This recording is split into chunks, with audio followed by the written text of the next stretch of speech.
this the two fuel tankers have been burnt into ashes. These were due to the start at the fuel station close to the Premdo market.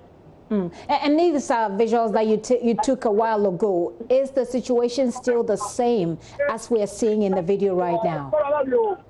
You see, the situation is down, but there are over thousands of people here surrounding the place. The fire service officials are still working. They are still putting down fires from some of the shops around here.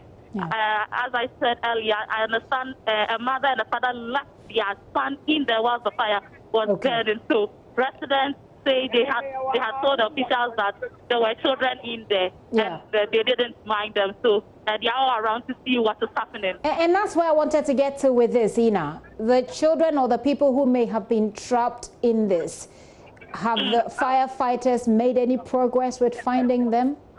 Yes, they are making progress. I mean, have they found anything to give them the indication that these people... So a while ago, the firefighters saw that indeed there was a boy in there.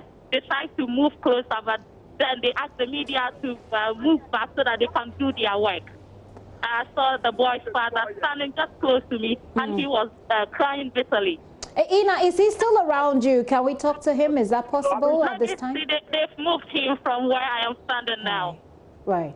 Well, Ina, thank you very much. This is just a story coming in, so we'll certainly come to you as and when we have to along the line on the show. But Ina, thank you. Ina Thalia Kwanzaa is our Western Regional correspondent, bringing us up to speed on that rather unfortunate situation there. Premdo Market burnt down. Ina tells us it started with a fuel tanker there. About 2 or 3 of them have all been burnt to ashes, as you saw in that video. We're also learning that there was a child, or there was at least a child in that place, and firefighters are still trying their best to reach them as and when that is possible. But we're told that at this point, the parent of that boy or other children who may be there are distraught. We'll be monitoring the situation and bring you the update. Right now, let's focus our attention, as usual, our new normal, on coronavirus. The Ashanti Regional Health Directorate is revealing that many more young people are being infected by COVID-19. Out of 163 confirmed cases recorded in the region, 42 of them are young people within the age bracket of 10 to 39, prompting concern among officials that the disease is being taken for granted. Ashanti Regional Health Director Dr. Emmanuel Tinkran says has been given a situational report on the cases they've recorded there so far. Situation in Ashanti region as of today, the 6th of May, is that we have a total of 163 cases with 5 deaths.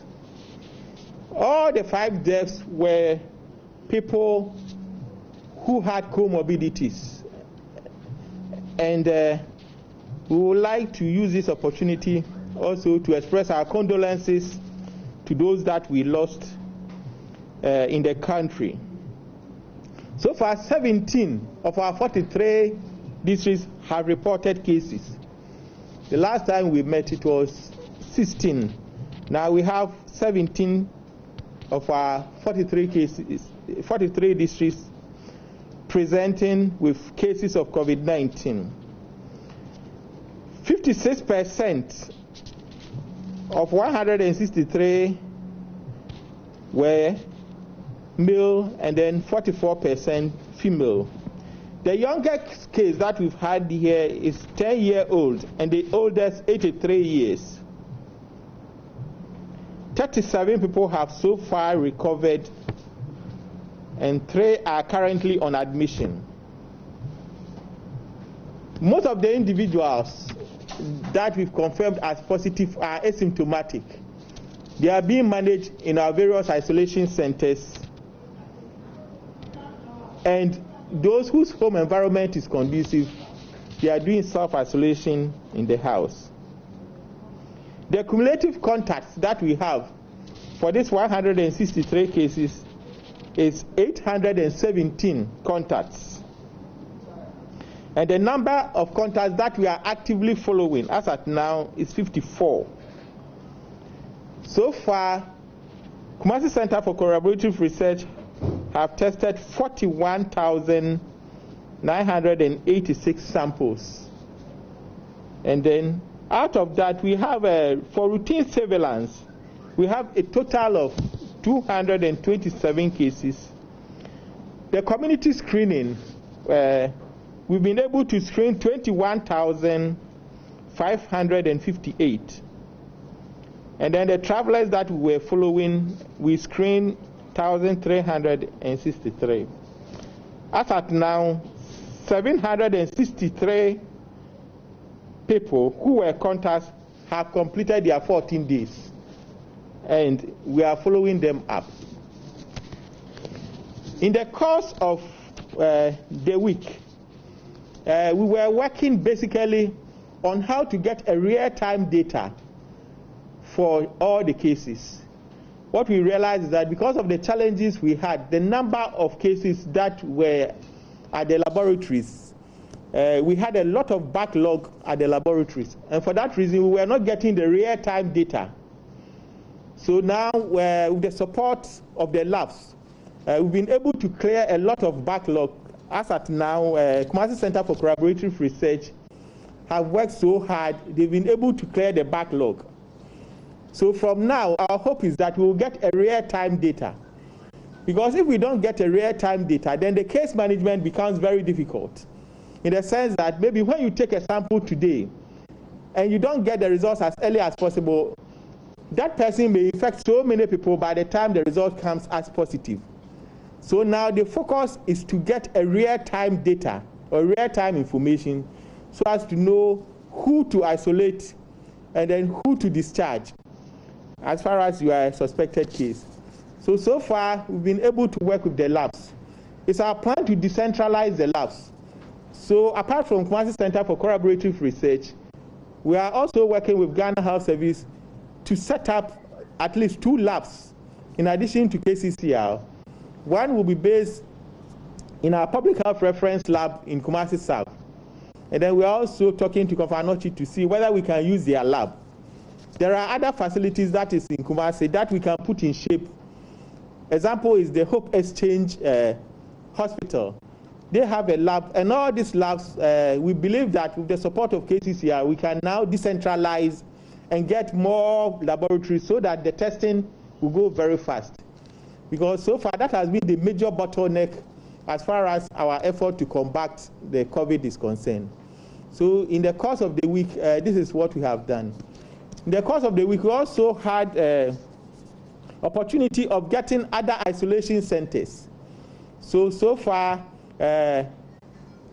with support from the national security, we've been able to acquire another facility that was provided by NAT.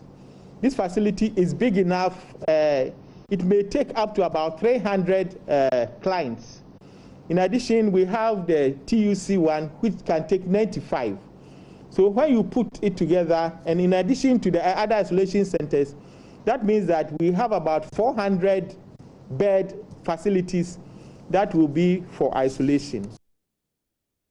Still on the situational report in the Ashanti region, the Director, Dr. Emmanuel Tinkran, says all high-risk groups such as drivers, market women and security agencies would be tested in a new program, a new mass testing program. This time we are going to focus basically on the high-risk group. When we talk about the high-risk group, we mean people who frequently come into contact with one another. For instance, commercial drivers, barbers, hairdressers, market women who are always in touch with people. These are those that we are going to focus on. Previously, we were using our contact tracers. Now we are going to train our contact tracers in such a way that they will be doing this job for us. So the mass screening that we are doing will focus basically on the high-risk group. And then the routine surveillance will be strengthened. The routine surveillance will be strengthened by picking more cases, people who are sick.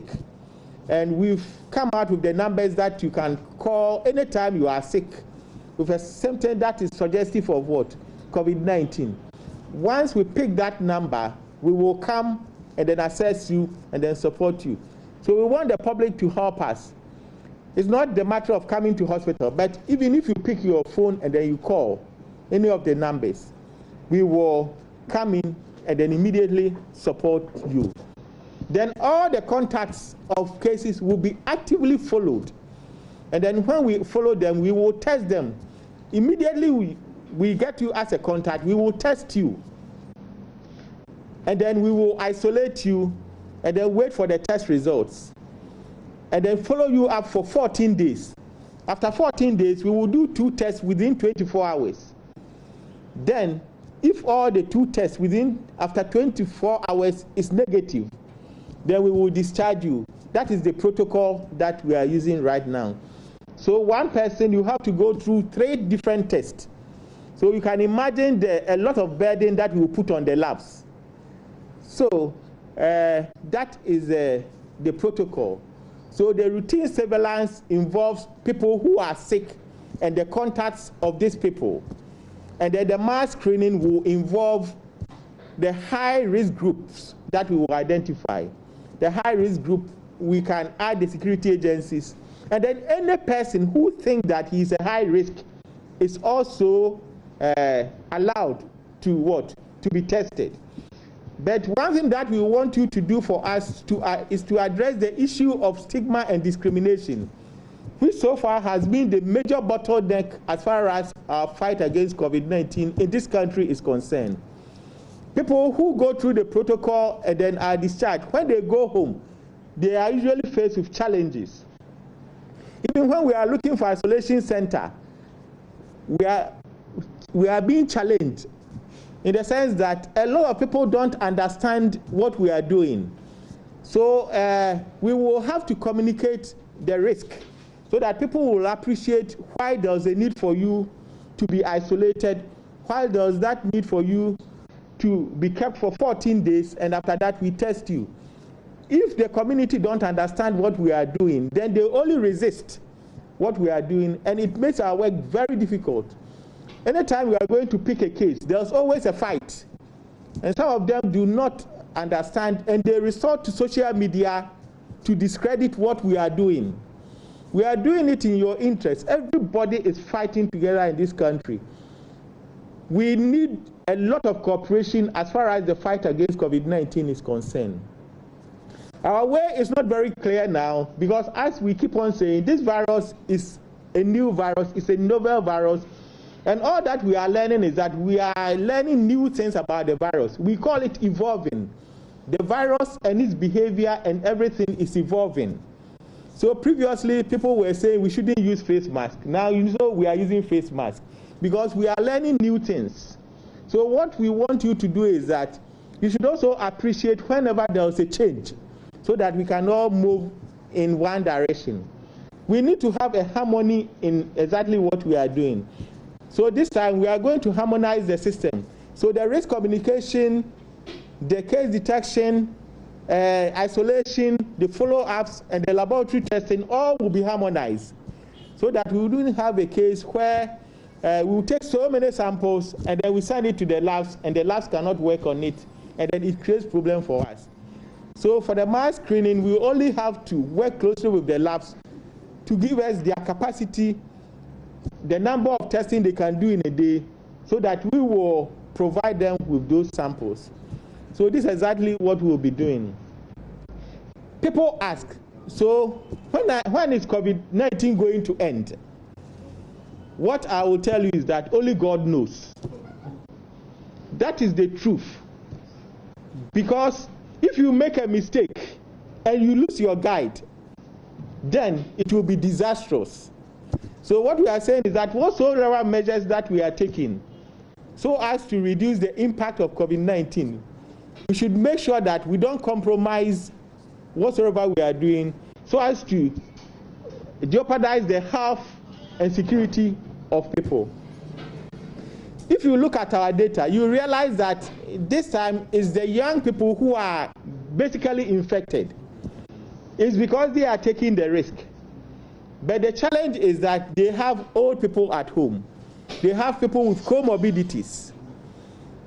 If you think that you are strong enough, and for that reason, even when you get infected, you only come out with few signs and symptoms, remember that we have so many people who are vulnerable in this country, and when they get infected, they will die. we've all seen from the 18 deaths that we've analyzed, even the 5 in Ashanti region, it shows that people with comorbidities have the very high risk of what? Of dying. So whatsoever we are doing, we shouldn't be self-centered. Let's think about the health of other people so that we can work together in a team. And I believe that this will help. With the reorganization and redesigning that we've done, we are going to further train the contact tracers so as to know how to partner very well with the clients. Because if you are going to take sample, you will need to support the person psychosocially. Because people fear that if they are tested positive, they will be taken to quarantine center, they will be taken to isolation center.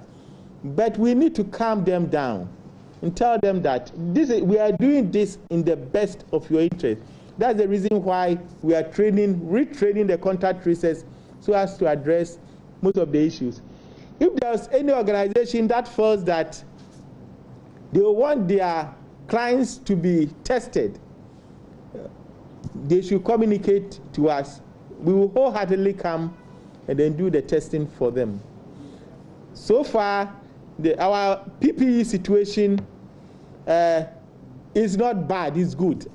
At least we have the PPEs, we have supplies from Accra. We thank Ministry of Health, supplies and the support and everything. As Ashanti Regional Health Director there. We're meant to have Ohiming there to give us a breakdown of exactly what's happening. As and when we have him, we'll put your questions to him, our questions to him, and get some more understanding of the stories behind these statistics. But speaking about stigmatization, a 9-month-old pregnant woman at Bolgatanga is traumatized by the stigma she says she has faced after becoming the first patient to test positive for the coronavirus in the Upper East region. Matilda Agamu has now been officially declared recovered from the virus after she tested negative a month after. But she is unable to open a shop and trade because the other traders at the market stigmatize and openly abuse her anytime she shows up there. Narrating her ordeal to correspondent Albert Sori, the 34-year-old mother who is expecting her 3rd child any moment from now, said even her 8-year-old daughter was pelted with stones by other children in the community, whilst the adults stood by and looked on without rescuing the helpless girl. More in this report by Albert Sori. Matilda boldly declined when I offered to hide her identity for the purpose of this story. I have nothing to hide, and my identity is already public knowledge, she said. A little over a month ago, a pregnant Matilda was ill and was admitted at the Bolgatanga Hospital's maternity ward. She had sore throat and was showing other symptoms of the coronavirus. She later tested positive for the virus, becoming the first COVID-19 patient in the Upper East region. Matilda recounts her identity and the results of her coronavirus test somehow made it into the public domain. Immediately my results also came out. I don't know what happened. Someone quickly posted my husband and I on Facebook and told them that we've run away and we are having the virus. Till date, even my family is still searching for the person. We don't even know whether it's a male or female. So the whole news spread in, I can say, the whole Upper East. This was how people within and outside the community began to stigmatize Matilda and the rest of her family. First, while Matilda was still in isolation at the treatment center, her 8-year-old daughter was put through a rather painful ordeal. They stoned my daughter. The community, it was dry okra they asked her to buy. When she just left the house, they started stoning her, and even mothers were sitting under their trees watching children to stone their fellow colleague that she's suffering from COVID-19. She was crying, and this continued, and she has to run for her life. She wept. She wept bitterly. She wept bitterly, and the word that came out from her mouth was that she prays that Mama should come out from this so that the enemy will be ashamed of themselves. When Matilda recovered from the virus and was discharged from the hospital, she was also met with stigmatization. When they heard that I've been discharged, I sit in the market to sell. And then they called and told me that I shouldn't come and sit with them, if not that they won't get customers because of my sickness. And even when that thing happened, someone went to the market and told them that this is what I'm suffering from. So they shouldn't allow me to come and sell. I made someone to go and sit there. The person went there, and then the people would just come and say, the woman is suffering from COVID-19 and you are sitting in his air container. You won't go home, you'll be affected. So because of the anger, she locked the place and also went to the village. That's my younger sister. Matilda and her husband are both traders. The husband has also tested positive for the coronavirus and is currently in isolation at the treatment center at the Bolgatanga Hospital. This has resulted in some financial difficulties for Matilda's family because with all that has gone on in the last 1 month, they have not been able to engage in their trading activities. Now my container is locked up. I can't go to my shop and I can also go to the market. And I'm now 38 weeks. Yes, pregnancy. I'm 38 weeks. So any moment from now, I'll be put into bed. And I do not even prepare anything. So right now, I'm appealing to everyone to come and support me, either in finances, including whatever you have. You support. You are not supporting me, but you have to support the baby. And the baby is innocent. And the baby is for God and for all of us. Matilda has now tested negative for the coronavirus, declared recovered by the Ghana Health Service, and discharged. But her story leaves some questions begging for answers. For instance, how seriously are healthcare personnel treating the issue of respecting the confidentiality of patients in the wake of this coronavirus pandemic? And with all the education going on about the coronavirus, how much of the education is addressing the issue of stigmatization? For Joy News, Albert Sori, reporting from Bolgatanga.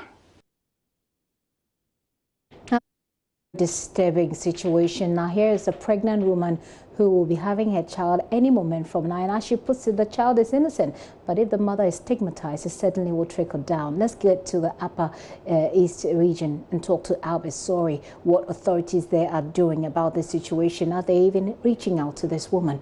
Albert, thank you for that story. Now tell us, is there any way that this woman can get the kind of support and will even be used for educational purposes in terms of stigmatization? Have the regional authorities made any such indication? Yes, so when we spoke to her for the story, she said that the doctors and the people who took care of her at the hospital have been supportive, but that is only emotionally. They called to check up on her and to encourage her and all of that. The only time she had any physical support was when she was still at the isolation center. They brought some food stuff for her family who were back home and all that. But as we speak, the situation, is one of financial difficulty for her and the family at the moment. Well, so how did her details go out? Is there an investigation, for example? That is still the difficult issue. Remember when we first talked about the did indicate that there were complaints from a lot of people in the general public who had concerns when the names of people who had submitted samples for testing for COVID-19 were circulated on a social media platform. Now, this document had the names of the people and the test results on it, including this woman's name. In fact, one of them actually called me personally to complain about it. Right. And the explanation the health authorities gave were that they did not know where the leak came from. All right. You get the sense that there is a health service platform where the document was first shared, and that is where the document is suspected to have leaked in the first place. Now, the other thing is that this woman apparently was already known by some people in the hospital. So the first time she was told that she had the virus, even when her test results were not out and they suspected her, it's like people started already spreading the rumor that they had seen her, and this was what she was suspected of. So when the results were finally confirmed, the news went out. And so that is how she thinks or suspects that her identity and her results were leaked. Albert, I'll say a very, very big thanks, but we certainly need to get to the authorities to find out how this woman can be supported and how perhaps this issue of stigmatization, perhaps her story can be used to deal with the issue of this stigmatization in the region. Thank you, Albert. Sorry with that report there. Do not stigmatize persons. In fact, she has been declared recovered, so there's really no point in making her, feel so left out. You're still watching The Pulse with me, Gifty and Pia. I'm hoping and looking forward to take some of your messages. Let's take a very quick break and we'll be right back.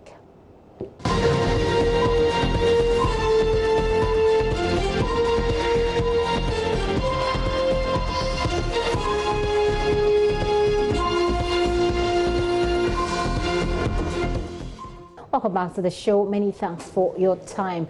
Now, German Chancellor Angela Merkel and regional leaders, I'm talking about the EU regional leaders, are meeting to evaluate whether or not the lockdown easing measures introduced there a couple of weeks ago have borne any fruit. Additionally, more easing measures began this week there, including the reopening of, hairdressing saloons, churches, museums, galleries, and memorials. So we're discussing today with Thomas Sparrow what really has come out from this review meeting. Also, it is a very historical moment in Germany because Friday marks the 75th anniversary of the end of the Second World War. So very big things are happening there. But how will that happen in the midst of coronavirus?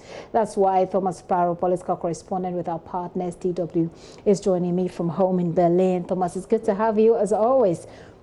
So let's begin with what has come of this review meeting that we're all looking forward to. So this meeting finished a few minutes ago here in Berlin. In fact, Angela Merkel and two of the regional leaders gave a very lengthy press conference in Berlin where they stressed that they did bear fruit, the measures that were taken, that in fact Germany had now managed to not overwhelm the country's health system, for example, that the first stage of the epidemic was now over, although leaders stressed that it was a sort of careful success because Germany still has challenges ahead, and as such, because the numbers have kept falling, because the numbers have been seen as positive, Germany has now announced the next stage of its easing of restrictions, and that includes the reopening of all shops. So you may remember, Gifty, that previously we had discussed that only certain shops were allowed to open, shops of under 800 square meters. Well, now all shops are allowed to open as long, obviously, as they keep their hygiene and social distancing measures. And something else that has been announced is that sport will be resumed, for example, just amateur sports, obviously again keeping appropriate measures, and the German football league, the Bundesliga, will be able to resume without spectators. But this is particularly important because this is the first big European league to announce that. Some of the other European leagues have either abandoned the league completely now or have not announced yet what the decision will be. In Germany's case, the government and the regional governments have given the green light for the Bundesliga to restart. That is particularly important from a social perspective, also from an economic perspective, but it's also been a controversial decision here in the country. And that's very key because, look, how are they going to play? Will they have masks on? I mean, how will they be sure that someone doesn't get so close to one another on the pitch, even if there are no people, no spectators? That's a very difficult one, I believe. What sort of discussion has come up in the wake of this decision? Are people rejecting it, or are people just really tired of being indoors and want life to come back to a semblance of normalcy? Gifty, something very important about all the measures that we've been discussing. So not only the decision on German football, or the decision, for example, on shops reopening or churches being open again, or the decision, for example, that is now in the hands of regional governments when to reopen hotels or restaurants. In every single one of these discussions and in every single one of these decisions, obviously very important measures have to be taken for the social distancing practices and hygiene measures to be kept in place. So it's obviously to the respective entities to decide how exactly that will be maintained. Whether I don't think footballers will end up having to wear masks, but it is possible that obviously footballers will have to have testing and that they will have to keep particular measures put in place. And the same applies to restaurants, hotels, shops. Another important element discussed today, Gift, is that the goal is for every pupil in the country to be able to return to school before the summer holiday. An important goal, but again, a big challenge for schools as they have to prepare for pupils going back to lessons and going back to schools and have new measures put in place. When you ask how people are responding to this, it's obviously still too early to see how people are responding to the very latest measures. They were only announced a few minutes ago, but you can say that before that there was a sense of impatience among many Germans. There was a sense that numbers had been falling, numbers had been dropping, and as such many had expected those further easing of restrictions. This is something very important as well if you consider the economic outlook for Germany, not only the overall economic outlook, but also the economic outlook for many people in this country that were concerned about the lengthiness of all this and how this could affect their personal economy. And in particular, if we think about the general economy in the country, let's not forget that the German economy minister said a few days ago that Germany would face the biggest economic recession in decades. And as such, it was important for Germany step by step to reopen, to ease some of those restrictions and get back to some sort of normality, even though it's absolutely clear that there will not be a comprehensive overall sense of normality for some time to come yet. So you indicated that they're looking forward to students going back to school before summer holidays. But in terms of the resumption of the Bundesliga, for example, and churches and restaurants, is there a date to when this actually starts? In particular, when it comes to the Bundesliga, it's now up to the Football Federation in Germany to decide exactly when that could happen. According to information that has been released, this could be obviously in the second part of the month, so in the second part of May. If we look about restaurants, that's up to the specific regions, and that has to do with the fact that specific regions in Germany are affected differently. So it's now up to, for example, the health authorities in the respective regions to determine when they could reopen certain restaurants or when they could reopen certain hotels. Some regions have already announced when that will happen. So, for example, Bavaria in the south of Germany has already announced when it will reopen some of its restaurants and beer gardens. Others have still to announce that, depending on how they see the situation in the respective country. All this points to an important element, and that is that here in Germany, it is very difficult to have a central decision. Germany, as a federal country with a decentralized authority, obviously we're talking here about regional governments, have to coordinate between them. The regional governments have to coordinate with the central government, the federal government in Berlin. But it's up to the regional authorities in many cases. When we're talking about health, for example, when we're talking about education, when we're talking about sport, it's up to them to ultimately decide how the decisions will be implemented. At the same time, I would like to stress that for Angela Merkel, the Chancellor, it was particularly important to have some common thread So basically, not every separate state deciding on its own in a situation of such urgency and of such importance as the coronavirus crisis. It was absolutely key for not only regions but also the federal government to coordinate. And I hope that that coordination will go on. We'll be here to see how that works. But finally, Thomas, 75 years or 75th anniversary of the Second World War to be commemorated, obviously, on Friday.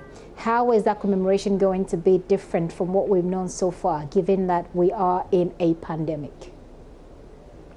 Well, it would also be marked by the pandemic as such. Obviously, there were big things planned for this anniversary, not only here in Germany, but also in other parts of Europe. But that will not prevent German leaders from commemorating the day anyway. For example, German Chancellor Angela Merkel and the German President Frank-Walter Steinmeier will attend a ceremony here in Berlin on Friday. By the way, here in Berlin, Friday is a public holiday, exceptionally, so only this year, to mark the occasion. And as such, the German president, who's the head of state in the country, and the German chancellor will attend this commemoration, obviously under strict hygiene and social distancing measures once again, because it's important for them to, in a way, lead by example. So there will be a ceremony, there will be a commemoration, but it will be different from what had been planned originally in pre-coronavirus times. Thomas, thank you for that updates. Very interesting updates there. So as you heard from Thomas Sparrow today, a few minutes ago, that meeting ended in Germany, where the regional leaders have decided on easing the restrictions. They've decided based on the fact that it is clear to them that the first stage of the outbreak has not overwhelmed the country's health system. And so they believe that is the right thing to do to move on. They're looking at opening up gradually, you know, with restaurants opening, etc., including resumption of the Bundesliga. Interesting thoughts there. Thomas Sparrow with that from Germany. Now that we've taken a look at what's happening in Germany, Europe to be, you know, if I want to put it that way, Fred Smith is head of our health desk. He joins me in the studio with the African outlook of the coronavirus infection. Fred, what do we know? Well, Gifty, you know, overnight we've had more than 1,000 cases in Africa altogether. Our case is now 1,037 in one day, and you know, not all countries in Africa are giving daily reports, and so there could be more that have not been reported yet, but as it stands, including backlogs. Yeah, indeed. So far that's what we have. There's a breakdown for Central Africa. We've had 149 new cases, bringing their total to 3,458. And by the way, the total for the entire African continent stands at 43,060 cases. Central Africa with 149 new cases, bringing its total to 3,856. Eastern Africa with 106 new cases, they have 4,380 cases in total. Northern Africa, where you have Egypt, Tunisia, Algeria, and the rest, they have 643 new cases, bringing their total to 16,448. That's the highest so far in Africa. And then Southern Africa, they've had 7 new cases as per the reports, bringing the total to 6,780 so far. Western Africa, Ghana, Cote d'Ivoire, Togo, Nigeria, and the rest, 132 new cases, bringing the total to 11,845 new cases. Now, we can zero in on Western Africa because that's where we are, and a lot of interest is here. I told you 11,845 cases. That's between Benin, Burkina Faso, Cape Verde, Cote d'Ivoire, the Gambia, Ghana, Guinea, Guinea-Bissau, Liberia, Mali, Niger, Nigeria, Senegal, Sierra Leone, and Togo. Now, among these figures, we have total cases of 1,398 for Cote d'Ivoire. You have 1,586 for Guinea, and you have 2,558 for Nigeria. That's the highest so far. Ghana with 2,169. Total deaths in the region comes up to 286, nearing the 300 mark. And this is one of the I mean, this is a continent that a lot of health experts, including the WHO, had predicted, has shown some fear initially. Indeed. Because of the state of health systems across this region. And if you take a place like Central African Republic, where there's been war, certainly there'll be a great deal of difficulty in dealing with such a health situation. Well, there are parts of the region where we've experienced such an outbreak similar to this. So. In the past, and so there are systems in place already to deal with this. You recall during the time of Ebola, even though Ghana did not record a case, we still put in place measures to contain it in case it came, and those measures were still available, and so building on them was not difficult at all for a country like Ghana. Okay. We've seen our cases nearing 3,000, but that's to be expected.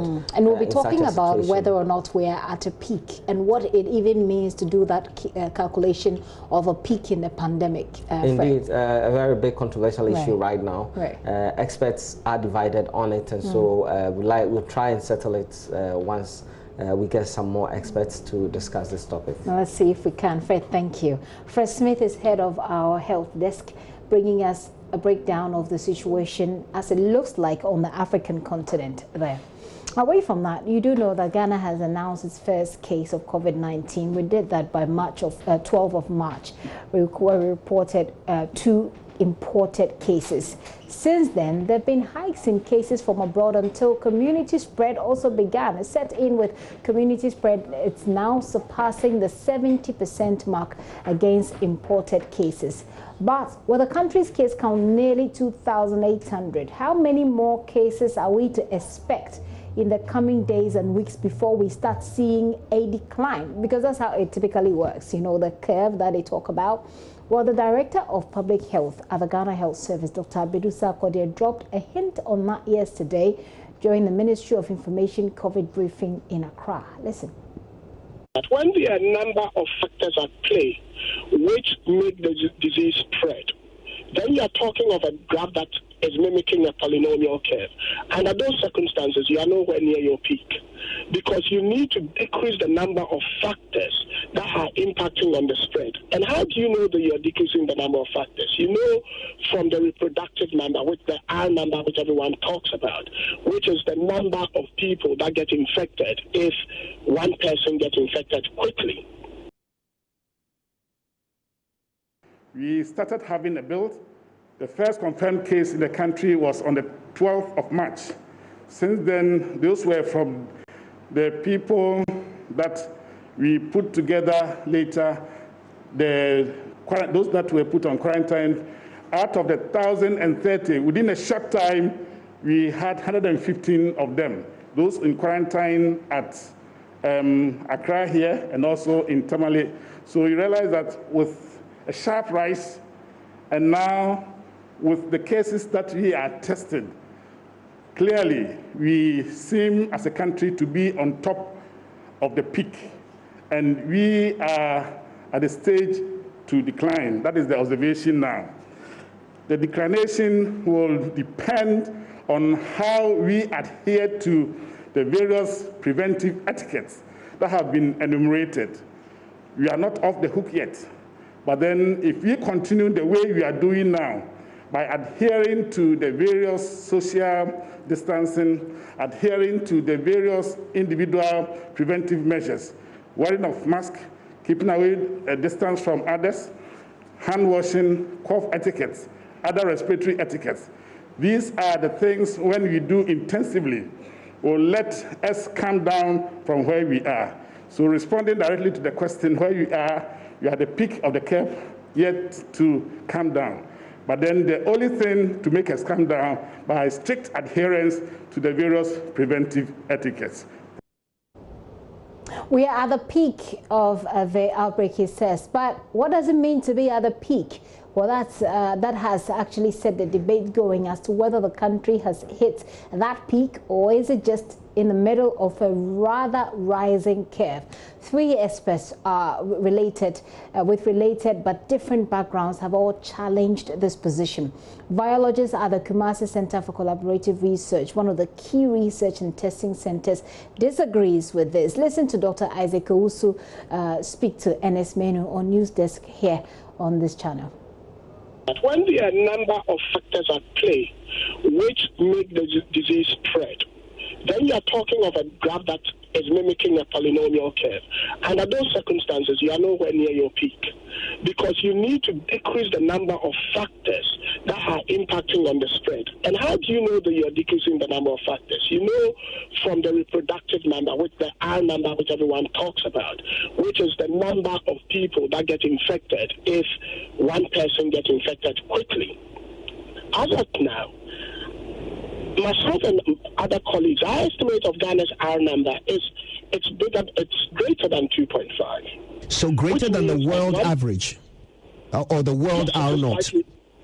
No, the world R naught now is being quoted around 3. I mean, there are even some studies that are coming out which are quoting it around 3.4. Right. The problem with an R naught calculation is that it tends to change depending on the interventions you make. And that is why I started from talking about the factors that you can change the factor. But the reality of the matter is it's also true to say that you are getting more positive results because the disease is spreading. Because if the disease wasn't there, before it got into Ghana on 2nd March, even if you did 100,000 tests, you wouldn't get a single positive case because the disease is not there. The fact that you are testing more means you'd identify more, but also means that the disease is spreading more. And that is why, in my opinion, we are nowhere near our peak. Nowhere near our peak, he says. The Director General of the Ghana Health Service, Dr. Patrick Abuaje, has, however, been defending the service's position. He also spoke on News Desk. From the data, in simple terms, what we are looking for communicating to the public is the fact that the rate of increase has stabilized. The number of admissions, people who are going to hospital, has actually slowed down. It's stable and actually a bit on a downward trend in terms of the case of those who need to require admission. And then finally, if you look at the number of deaths, that has also remained quite stable and actually slow. So on the face of that, one can look at that. But in terms of, for example, whether we go up or continue to go down or stabilize, it depends on what we all do. So are you saying that we are not there yet in terms of... That's not what I said. Okay. I said he speaks for all of us. And that is our position. Okay. Whether we continue to say go up or down depends on what we all do. Very well. We ramp up the public health protocols and measures. Compliance is important. And we'll continue our testing and tracing and isolation, then we will still be able to. So this afternoon, we want to subject these claims to some analysis. We want to scrutinize the position. Where are we? How do we even calculate this peak when it comes to pandemics? Before we do that, let's hear from Dr. Michael Owusu. We have to be quite cautious about saying we have arrived at our peak. And a lot of variables will have to come into play before we can say that we are at our peak. And the peak that the curve varies even regionally. And I mean, Accra could be assuming a certain curve. Kumasi may not have. The central region may also start their own.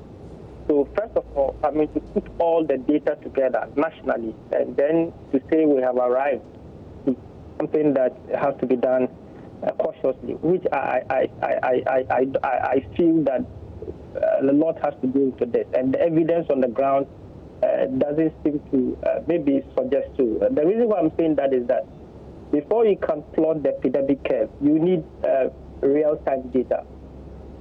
This data talks about the incident cases per unit time. So every day, how many new cases you get. And ideally, you must have this on a good Excel sheet.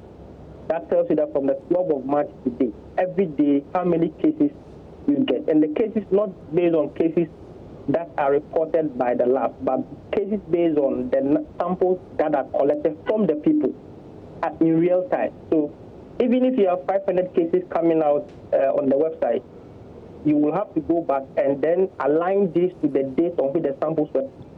So first of all, give you a clean data of the number of new cases you have. And then based on that data, you can now plot your epidemic curve and then understand how you are. So that's Dr. Michael Owusu. He's a virologist at the KCCR. Really, how do we get that sorted out? Like I said, we want to have a bit more of a conversation, try and analyze the position of our health experts and the contradictions, if you like, that we're getting. Dr. Grace Ayensu Dankwa is a public health expert. She joins us via Zoom. Before I start, Dr. Ayensu, thank you very much. Thank you very much for joining us this afternoon. But let me indicate that before we even have this conversation, my producers have reached out to Government COVID-19 Coordinator, Dr. Anefi Asamoah, to help us bring some clarity to this issue. He has declined to speak to us on this show. He says he does not speak to the media, so we can get on with this conversation without his views for now. Dr. Ayensu, thank you very much for your time this afternoon. Thank you so much. How are you? I'm not doing bad at all. So, first of all, let's look at the curve. I want us to understand what this curve means. We've spoken about it every now and then, so we're all beginning to accept that there is a curve. But what does this curve mean? What is it when we're talking about a pandemic? The curve is only what we do as a statistical measure. So what it means is when we say a bell curve, we mean what we're talking is like a bell. You know how the bell starts, the part that we ring. It starts from the bottom, it goes up to the top, and it comes back down where the little knob is that rings the bell. So it's called a bell curve. So what the bell curve is that we start from 0, which is the bottom of the curve, and then we go all the way up, get to the peak, and come down to the bottom of the bell. And that's expected to be the lifeline of a pandemic. So you start at the bottom, you go all the way up. That's it. You have a lot of infections, deaths, and then it goes all the way back down. That's the expected lifespan. Exactly. That is exactly what you're right. Right. So when people say the peak, we want to quickly find out where we have reached on that curve so we know that we're going to go down eventually from now. So the peak is where you hold the wooden thing and ring the bell. Yes. So that is the peak of the curve. That's the top of the curve. Right. What you want to do when you get to the peak is you either want to flatten it so it doesn't go so steep, and then it's flat and then it comes down, or it goes too steep and then it's like a cone when it comes down. Okay.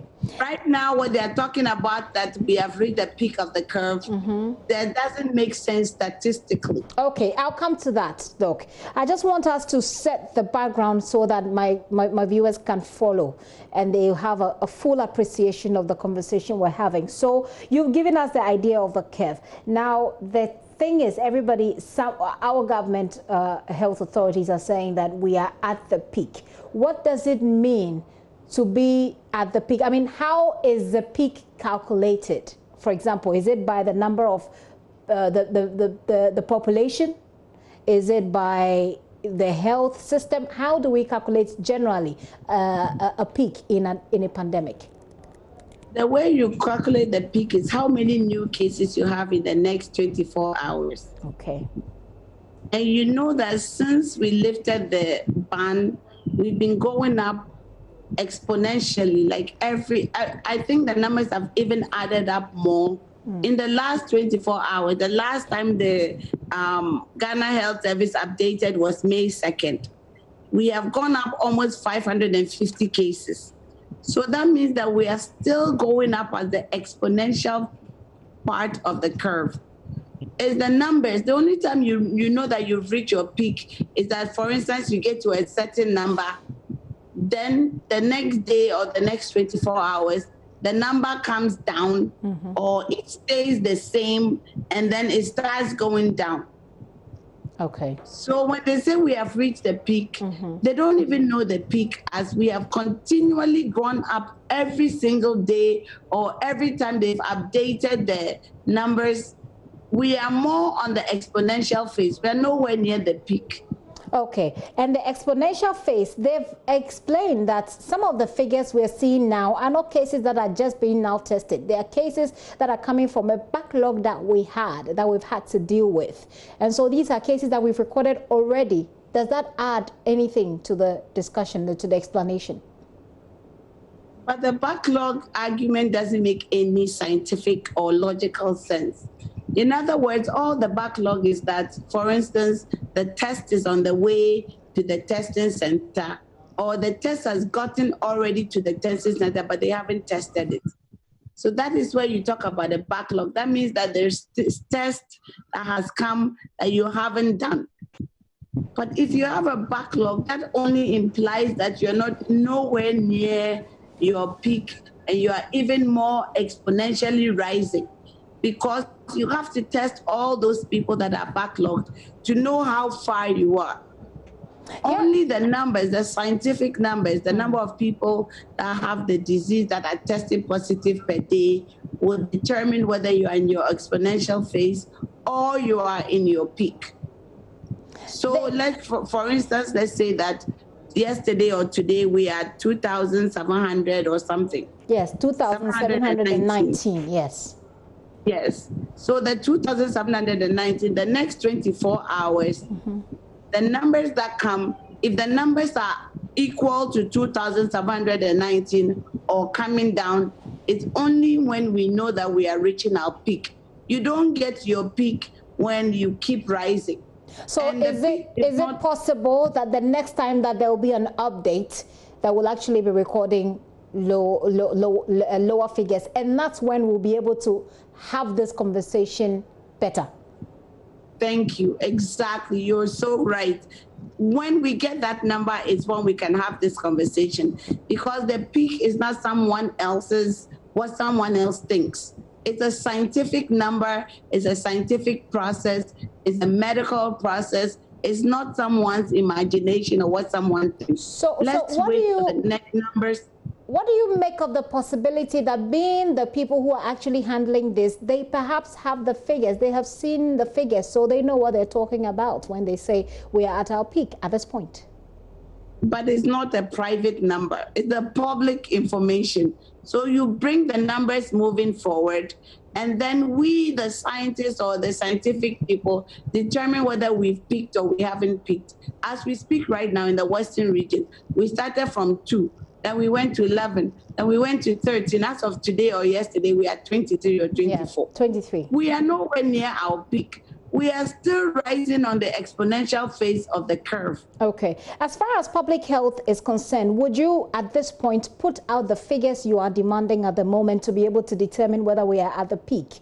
As far as public health ethics or the way that public health operates is concerned, would you, if you were any of the people who are handling our situation at the moment, put out the figure right now to help us determine whether we are at the peak? Will it even be necessary? We don't have to provide any number. All we are doing as public health officials is wait for the government to give us the numbers. If you give us consistently or consecutive numbers of 3 or 4, and after the 3 or 4 consecutive numbers, we are either plateauing or we are coming down, it's when you decide that you've reached your peak and you are coming down. It's not an arbitrary number. It's not a number that someone else has to give. Simply the amount of people you've tested, how many more have tested positive, how many of the contacts are still pending, and how many of the contacts have tested positive. It is not an arbitrary number. Nobody has to make it up. It's simply public information, and it's what we are recording. And these are the things that will help us determine an actual position of Ghana as far as the curve is concerned. Exactly. That is the only numbers. The government has to give us the numbers. then the scientists will determine whether we are at the peak or we are trending downwards or we're still going up in the trajectory. It's a bell. So is the bell going up? Is it on the top of the bell or the bell coming down? And it's strictly based on the numbers. And if I get you right, consistent updates by the health authorities on the numbers, the cases we are recording, etc., will help everybody make a better judgment of whether or not we are at the peak. That is the only way, because it's a scientific number. That is the only way we know whether we're at peak or we're coming down. So far, it's someone's opinion that we're on a peak. But a peak is not an opinion, a piece. It's not somebody's opinion why he thinks we're at peak. It is the numbers that come out. How many people have we tested? Yeah. And as how many contacts do they have? Have we tested all the contacts? So far as we see it, in every single region, or the regions that have tested some cases, we still keep going up. So we are still on the upward trajectory. And in fact, since we lifted the ban, our trajectory is even higher and steeper than we expected. As of the May 2nd, the last update on the Ghana Health Service website, we have gone up 550. Before the lockdown and after the lift of the lockdown, this is one of the highest numbers we have added in the last 24 hours. So let's look at the science, concentrate on the science. Let's not add politics. It's a global pandemic. It knows no political color or political affiliation. It is simply medicine or public health, and it's simply a statistical number. So let's wait and see how we go, what's the next consecutive 3 or 4 numbers, and let us determine medically or scientifically or logically or public healthly how far we are, whether we are at peak or we are not at the peak. All right. It's not somebody's opinion. Dr. Ayens, I'll say a very big thanks to you for joining this conversation. Like I indicated, we reached out to government representative on COVID-19 to also get government's perspective, you know, as far as the discussion is concerned. So government officials have made the statement, but we wanted to have a discussion so we give you a better understanding. We've reached out to government's representative. He did not agree to talk to us. He declined to talk to us at this point. And so you've been listening to Dr. Ayens Dankwa. She's a public health expert, also a member of the NDC COVID-19 team. Thank you very much, Doc, once again. Let me take a very quick break here. When I return, I bring you Frontline.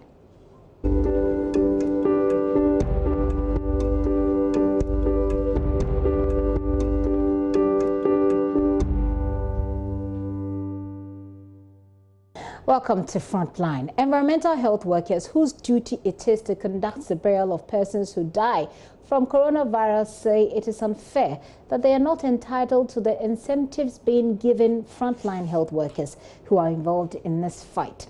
As members of the Ghana Environmental Health Officers Association, they are also engaged in surveillance, disinfection, as well as isolation of COVID-19 patients. So leaders of the Ashanti Regional Branch say government must immediately rectify that, what they describe as an anomaly, as their members stand an even greater risk of being infected in their line of duty. Love FM's Erastus Asari Donko has more. Meet 45-year-old father of 5, Adongo, an environmental health person. His job entails disinfecting suspected coronavirus-infested environments, preparing and burying of deceased persons who had been infected with COVID-19. Adongo has been actively involved in such activities since the first confirmed case and subsequently death of patients in the Ashanti region. He tells me the risk to his life is high as he sometimes has to reuse disposable protective equipment or virtually beg for a new one to discharge his duty. Despite his exposure to the disease, he is not counted as a frontline staff and currently doesn't benefit from government's stimulus package.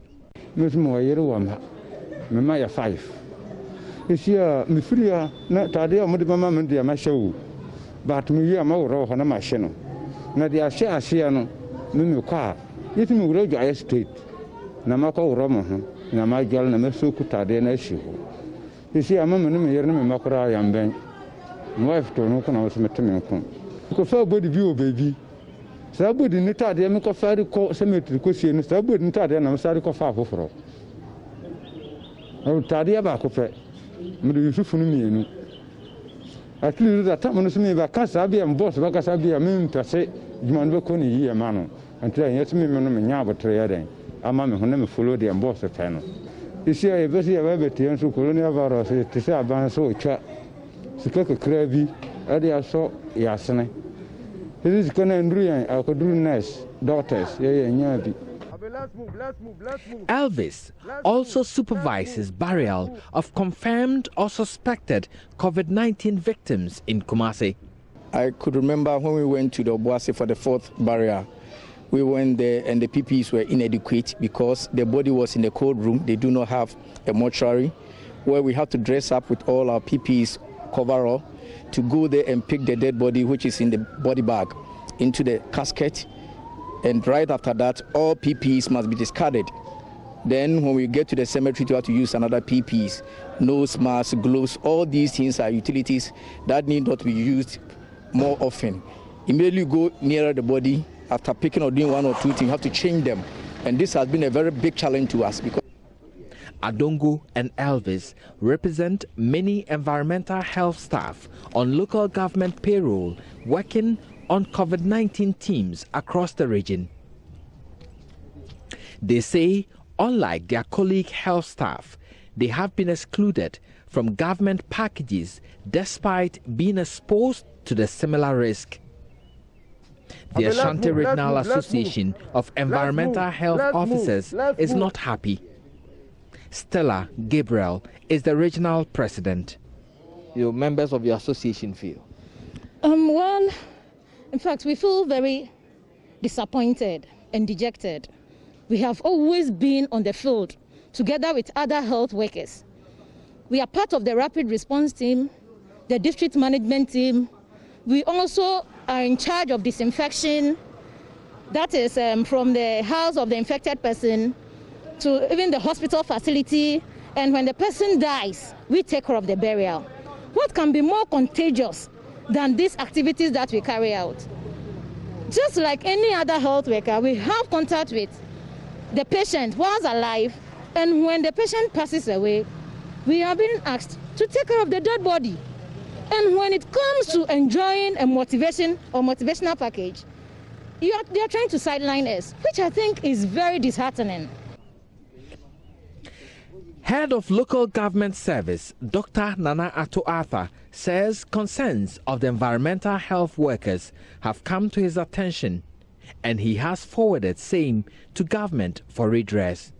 In the current fight against the COVID-19 pandemic, environmental health officers take a frontline role, rubbing shoulders with their health practitioners on the field.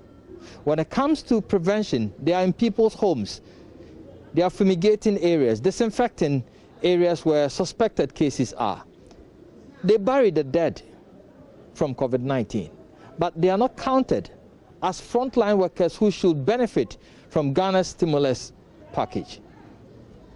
They are demanding their fair share of the national cake. Reporting for Joy News, Erastus Asaridonko, Kumasi. Erastus filed that report, and this is your front line. Stella Gabriel is the regional president for Ghana Environmental Health Officers Association. She joins me via Zoom right now. Hi, Gabriel. Ms. Gabriel? All right. So yes, madam. In the reports that Erastus filed, he talks about the authorities saying that they've taken note of your concern.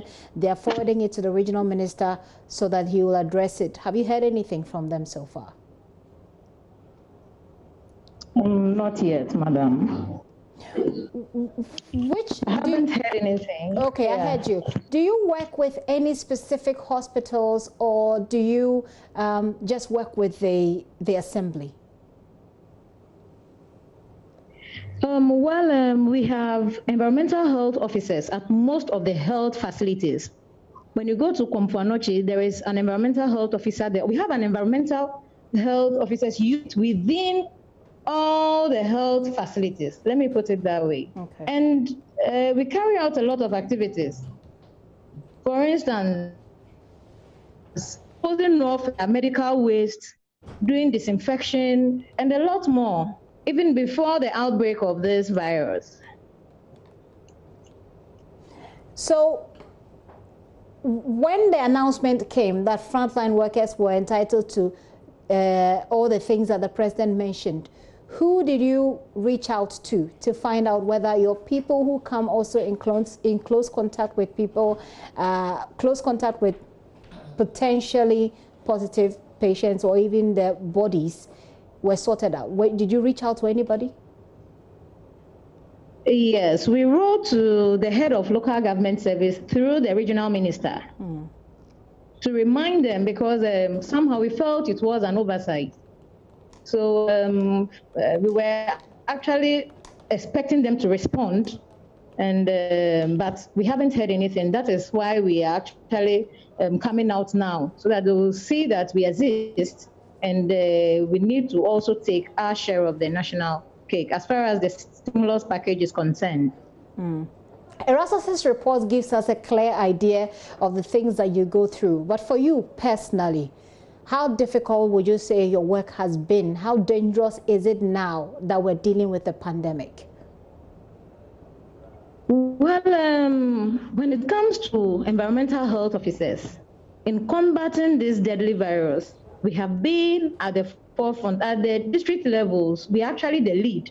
And the issue is that most of our colleagues have to go out without PPEs. And even the team that does the burial sometimes have to go to other health facilities to beg for. And in some instances, they have to reuse.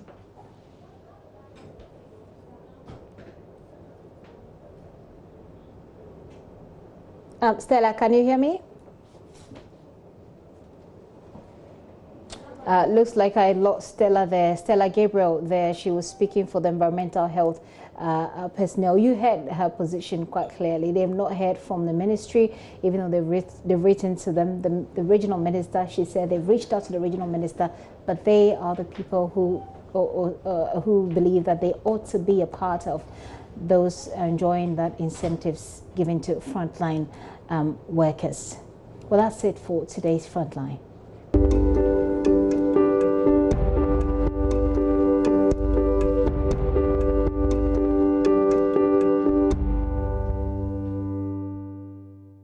Inspector General of Police has announced the COVID-19 technical team has been set up at the police headquarters to deal with all matters that will crop up as a result of this pandemic. The Inspector General of Police, James Opombueno, says that made his comment at the official launch at the police headquarters today. There's more. To the personnel of the Ghana Police Service, who have devoted your lives to help enforce the restrictions, or let me say, who have risked your lives to ensure that the restrictions are enforced, to make sure that Ghanaians stay safe. The police administration thanks you very much for your devotion, and I want to assure you on behalf of the Police Management Board that appropriate measures have been put in place to support you and to support you to prevent you from getting the infection and to treat any of you who may be infected in the course of your duties. A COVID-19 technical team have been constituted at the headquarters that is dealing with all matters relating to the pandemic, and will ensure that you get maximum support, as well as members of your family in these difficult times. Distinguished ladies and gentlemen, this fumigation and disinfection exercise has become crucial following the outbreak of the COVID-19 pandemic. So you will notice that this is a special one, quite different from the one that we have had previously with Zumlaya. As you are all aware, the Ghana Police Service, supported by other sister security agencies, have partnered the Ghana Health Service as frontliners to help fight this pandemic.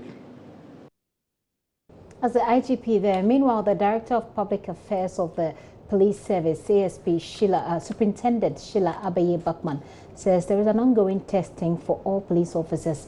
And she further stated that the 2 Nigerian COVID-19 patients who were in the custody of police have recovered and have been discharged from the police hospital. Testing is actually ongoing for all police officers. That is what we arrived at now. Okay. Because people had to go to the office to pick PPEs and others to go for their duties. So testing is ongoing for all police officers. Even and they are in, go on lockdown yes, duties. Every police officer, and they are being done in batches. I do know as of yesterday that several results had come in and they have been good. So all those who tested negative have resumed work fully. You know, it's been how many weeks since the lockdown duties? And testing started almost immediately. There were some of us who were lucky to have tested even earlier, like a day or 2 before the process ended. Okay. So by now, almost everyone who might have gone on the lockdown and who had issues would have had it. But I do know that the test results we have had so far are encouraging. There are some cases that our health people are following up on, but work has resumed. Okay. I have been briefed that so far, like almost everyone who was tested is okay, and that's why we've been asked to resume duties. Superintendent Abaye Bachman there, she's the public affairs head at the police service. Now, head of the disinfection team, Reverend Ebenezer Day, has been speaking to us and explaining more what this disinfection exercise is all about. It all will be disinfecting 1,249 police stations and cells. That is the data that have been given to us. And we'll also be doing 6 training schools of the Ghana Police Service, notably the one in Kofodia, Winneba, Ho, Bolga, and then Accra. So we'll be doing 1,249 police stations and cells. Okay. Here we are going to do cells, and the cells needed special attention because the people over there have to be taken into consideration. So we'll take our time and do it gently and professionally so that when they go back, they will not have any complication. Maxwell Agbagba filed that report. Now, the COVID-19 pandemic is not only a major public health concern, but a threat to global food security, which has the potential to disrupt food production. Preserving access to safe food and nutrition is an essential part of the health response. Therefore, countries must ensure that they strengthen local production and shorten food supply chains. To achieve that, there is a need to support smallholder farmers to improve food production. We'll be discussing the role of the smallholder farmers during COVID-19 in ensuring that Ghana is food secure and examine support from public and private sector actors that can also help achieve that agenda. We'll also make some proposals necessary to help farmers till their land in a safe environment. Bismarck Norte is Program Officer of the Peasants Farmers Association, and he joins me via Zoom. Hello, Mr. Norte. Hi, good afternoon. So this afternoon we're having a release by Isoko that food prices have gone up. What is the level of education you're giving to your farmers? Let's start from there when it comes to COVID-19. All right, thank you, and good afternoon to your listeners again. I think as an organization, the Peasant Farmers Association of Ghana, what we realize is that the sensitization that is going on hasn't really been farmer-friendly. the information out there is so generic when it comes to the various safety precautions, like the washing of hands with soap and the running water, the sanitizing of hands. They're all important. But we think that it's important to have information that is very specific to the smallholder farmer. We know that our farmers, most of the time, they use this equipment, these small tools and equipment like hooves and cutlasses. And it is important for them to disinfect this particular tool that they use. So therefore, that it's important that the messages that are made should also be farmer-friendly, should focus on what the farmers can also do to protect themselves. So information like the farmers should wear their masks when they're going to the farms. The farmers should disinfect their tools and equipment that they use. The farmers should also avoid sharing equipment with colleagues that they don't know their status. The farmers should have a way of washing the equipment. The farmers should be able to ensure that they don't associate with gatherings of more than 25 people. They should be very careful about how they interact with people. So based on that, we also developed our own jingle, which was farmer-specific, to educate the farmers far and near. And what we also realized was that a lot of this information was on the mainstream media, like JoyNews and all the popular radio stations. But when you go to the hinterlands and the remote areas where most of our farmers find themselves there, that's the rural communities, the information out there is not that much. So what we do is we've engaged a lot of these community radios in these localities to educate the farmers on these precautionary measures and ensure that they protect themselves amidst this pandemic. So that is what organization as PFAG has been doing on our part in terms of complementing the work of government, the other media and other sectors to educate farmers to keep themselves safe, because it's critical that the farmers are safe. And once they are safe and they're able to produce, then we also have, as a nation, we can be assured that we can get food even in the midst of this pandemic.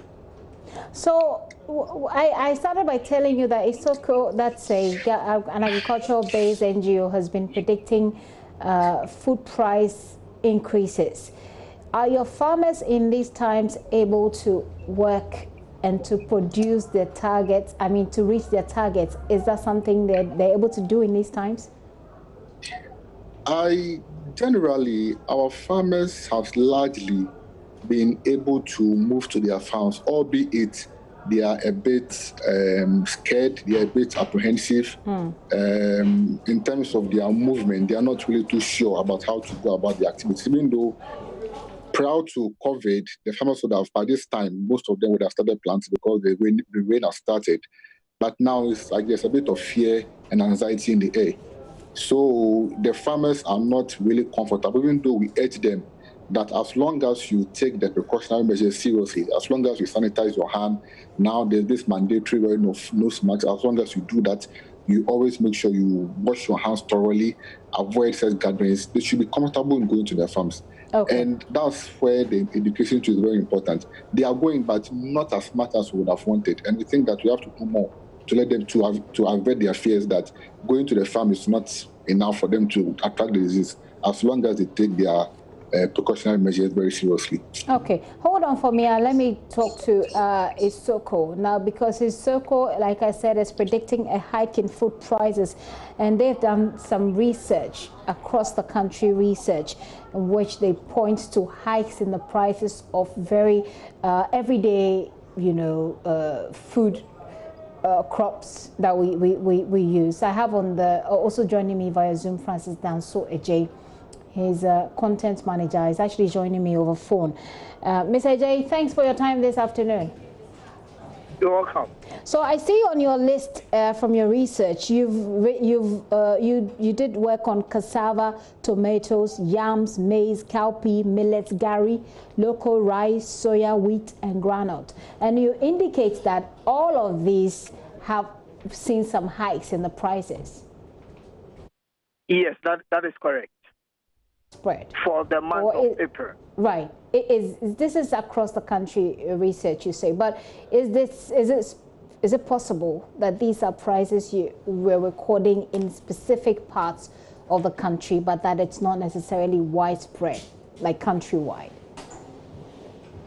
Yes. If you pick individual markets, you will have some markets that the commodities that we've listed, you'll find that the prices will be lower compared to other parts of the country. Okay. And so, yes, for some selected markets, you have prices being lower than what pertains in other markets. Okay. But I mean, the last time we heard from the Agric Ministry, they indicated that, I mean, the food prices actually haven't gone up that much. Is it also the possibility that at the time they did their research and the time you did yours, the variance between that period may have caused this, if you like, difference we're seeing in the reports? The report that we put out was for April, and in April we have 4 weeks. We had 5 weeks for this for the month of April, and so it is the accumulation of all the weeks that we did in April that we put out. And so for some specific weeks, you will realize that prices will be down. Other weeks, prices will be up. And so if you put them together, those are the reports, those are the figures that you see for the reports that we put out. Okay, so your prediction is that the food prices may go up. The report was for April. What should we expect? I mean, May has just started. Based on your reports, what should we expect in May? And how far will that... Let me just take your answer on that. What should we expect in May?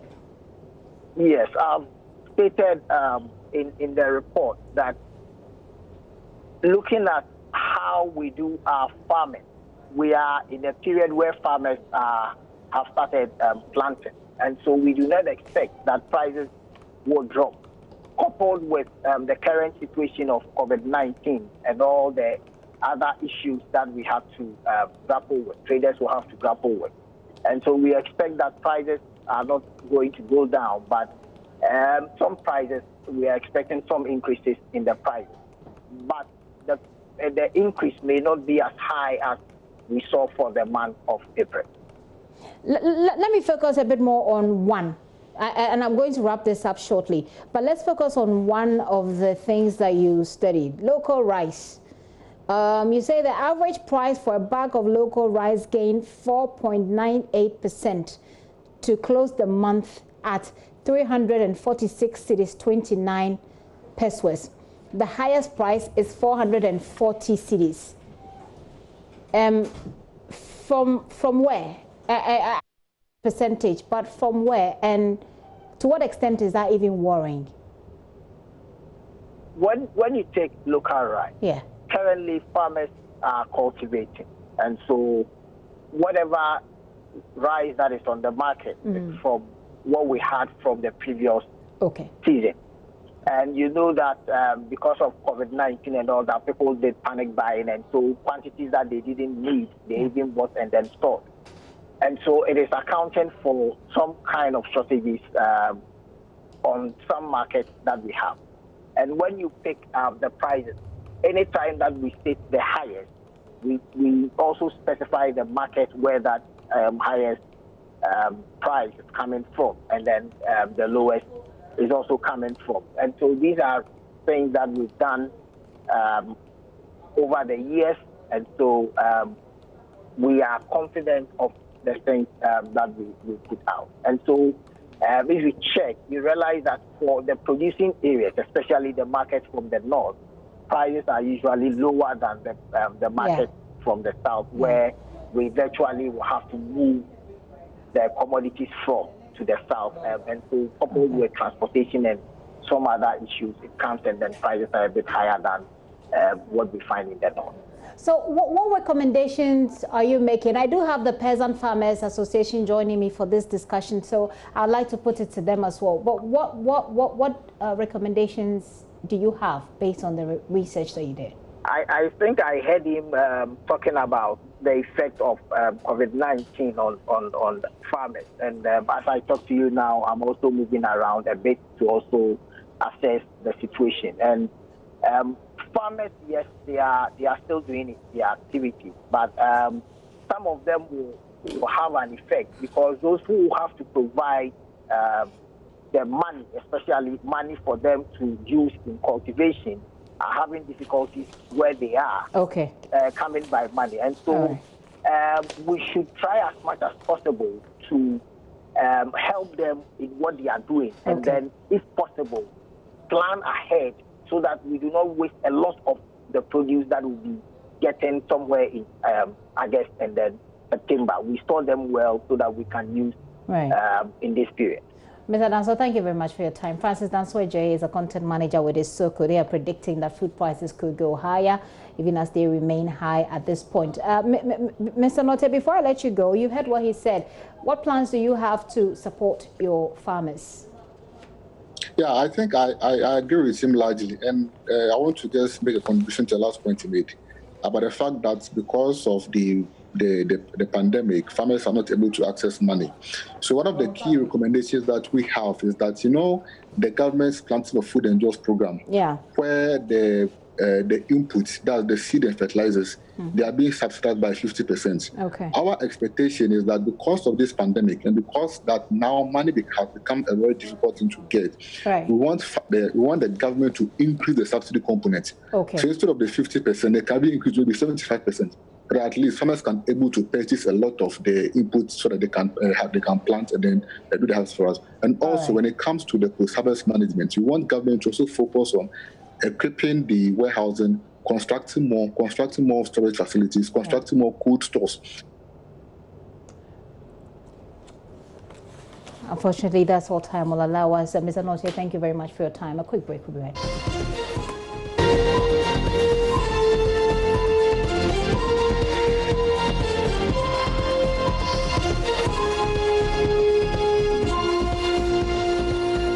The world, the media is getting saturated with a lot of hoax news stories, false claims, exaggerated headlines. Simply, fake news is spreading fast. In this pandemic, fake news is a new infodemic, but fearless journalists at JoyNews are on the front line fighting fake news with a series of fact-checked, compelling news reports.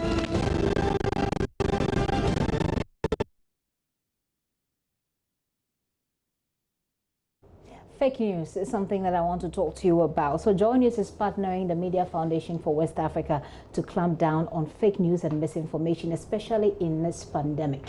And one of the biggest problems, as you heard in that promo, is misinformation that's also killing people eventually. I have two people to talk to us about that. I have Kweku Supipra, my colleague here at JoyNews, who is coordinating that project. Kweku, it's good to have you in the studio. Thank you, Gifty. But joining us via Zoom is Suleiman Abrahima, who is the executive director of the it's actually joining me via phone. Don't worry, I'm getting used to Zoom rather quickly. Suleiman Abrahima. Mr. Abrahima, thank you for your time this afternoon. Thank you for having me. Okay, I'm going to start with you, since we are partnering with you to do this project. Do tell us and our viewers what this project really seeks to achieve.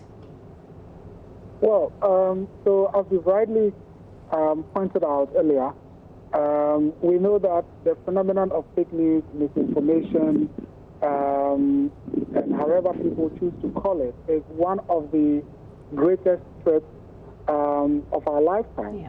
Even before the pandemic, it was something that was threatening political environment. People have used fake news to manipulate elections, even in countries that are far advanced in terms of technology and in terms of democratic consolidation. And we know about, the U.S. elections, we know about the German elections, and so on and so forth. So this is a very, very important issue. And then in the last few months, when we were hit by this pandemic globally, we know that fake news entrepreneurs and people who want to thrive on misinformation have upped their game. And so day in, day out, we hear about this cure or that cure. We hear about this vaccine or that vaccine. Locally here in Africa, we hear about herbal concoctions that can cure coronavirus. We've heard about people talking about, well, if we can sanitize our hands with alcohol-based sanitizers, then those who take alcohol must be free. And I think that if there is one key thing that we have to do in order to counter this pandemic or the effects of it, it's about getting people to know the right messages, to know the right things to do, adhere to protocols that are approved by appropriate authorities. And so with the support of Ghana, we have had to upscale a fact-checking initiative that we started at the foundation with just about 5 people, and now we have brought on board 50 additional fact-checkers. We are partnering with 50 media organizations, including the multimedia group, to help people get the right messages. Mr. Barima, I'm sure that with time we'll be able to come to you and we'll get more. Hopefully we'll have you on Zoom so we can see you. It's been a while. So we can see you as you break it all down for us. Thank you very much. That's Media Foundation for West Africa. Now I'm coming to how we're going to implement this. KOP, that's where you're coming. Do tell us. So every weekday we would have a series of stories about the myths and misconceptions, the fake news, and assumptions that people have about COVID-19. So for those who think that Nimtree, if you just inhale the steam out of it with a blanket over your head would prevent you from getting infected. That's not to say that it's not a good way of being healthy, though. Well, it is, but when it is linked to a story like this, put out scientific proven treatment measures out and fact check all these claims and assumptions with what is and what is accepted by science. Okay, and when does it start? It starts tomorrow. It starts tomorrow. So we'll certainly be here on the pulse with more details for our viewers. I keep calling him KOP. KOP for short. Thank you. Thank you, Gifty. Thank you for having me. So we've rather taken a lot more of the time. We couldn't bring you Let's Talk Showbiz. We will tomorrow. Let's Do Business Live right after me. There is more news when you log on to myjoyonline.com. My name is Gifty and Dopia. Thank you so much for watching.